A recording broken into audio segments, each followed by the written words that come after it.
अनि भ्लग किन त्यस्तो अरू ठाउँमा बनाउँदिनँ मान्छे भएको ठाउँमा भिडभाडमा भन्दा कन्फिडेन्ट छैन, 0 लेभल कन्फिडेन्ट। भ्लग खिचेर हिँडिन्छ, सबले सोध्छ कति छ सब्सक्राइबर भन्न पनि लाज लाग्ने के 300 400 बनाउँछु, मेहनत गर्छु, हाल्छु, खै त भ्युज।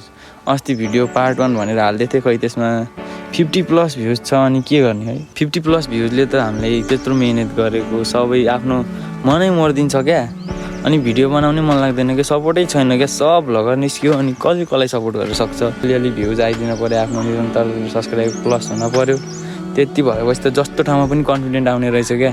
सब्सक्राइबर नभएपछि त भ्लग बनाउनु कन्फिडेन्ट नआउने के, लाज लाग्ने छ। त्यसले के भन्ने होला, यस्तो सब्सक्राइबर छैन, यस्तो दुःख गरी हिँडेर भन्ने हो कि यताउति भन्ने हो कि भने एकदम लाज लाग्ने क्या। म चाहिँ त्यो पोइन्टले अगाडि बढ्न नसक्या हो क्या।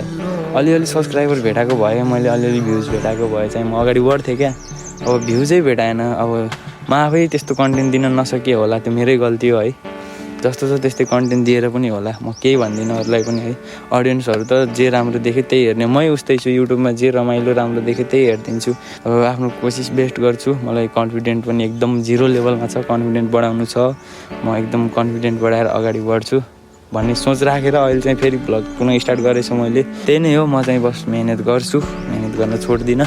भर्खर स्टार्टिङ हो, अझै कति दुःख भोग्ने